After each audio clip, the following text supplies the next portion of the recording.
Nobody warns you that love can disguise itself as routine. This is the story of Philip. Philip lived in Lagos, a city that wakes up before you're ready and sleeps only when it decides. Morning traffic, horns arguing, phones buzzing before sunlight fully settles. That's how Natalia entered his life. Tick-tock. No grand moment, just presence. Every morning, without fail, an affirmation. Not long, not dramatic. Up. Today counts. Say it. Philip would smile at his phone, half awake, shake his head and type, "I'm up." She'd reply with a wink. Nothing romantic. At least that's what she pretended. By afternoon, Lagos was loud, heat pressing down, work dragging. That's when the motivational messages came. Don't slow down now. Future you is watching. Proud of your focus today.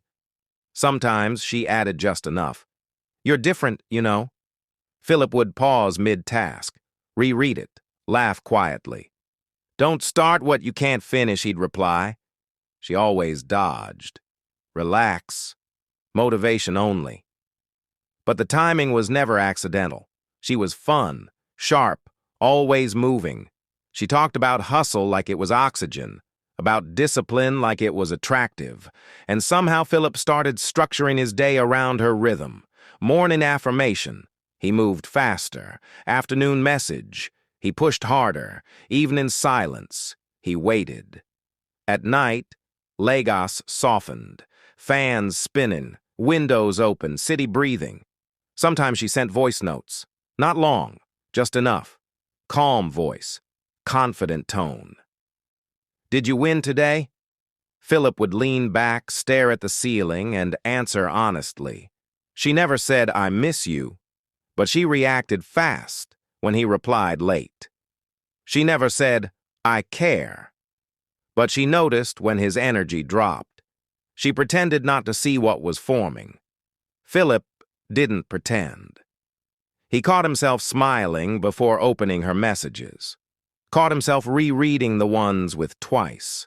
Caught himself thinking, is she doing this on purpose? But he never asked, because asking would break the spell.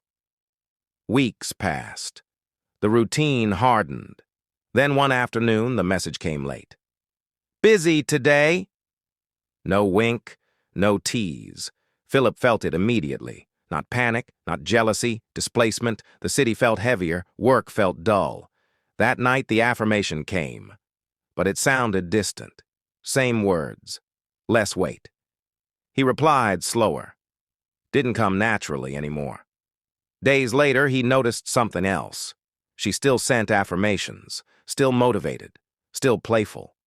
But the energy was transferable, like it wasn't his anymore. One afternoon, she joked. You're becoming dangerous, Philip typed. Deleted. Typed again. Careful. You created this, she replied after a pause. Haha. You did the work.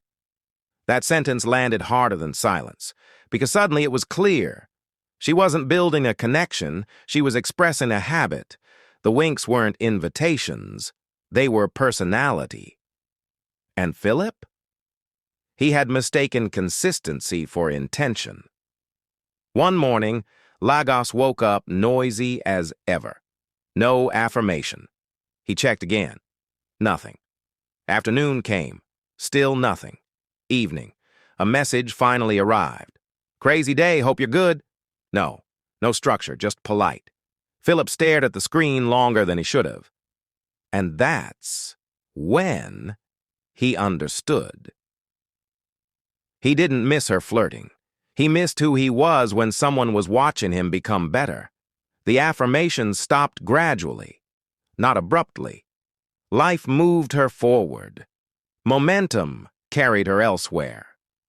Philip still wakes up early, still pushes himself. But now there's no wink at the start of the day, no playful motivation in the heat of the afternoon.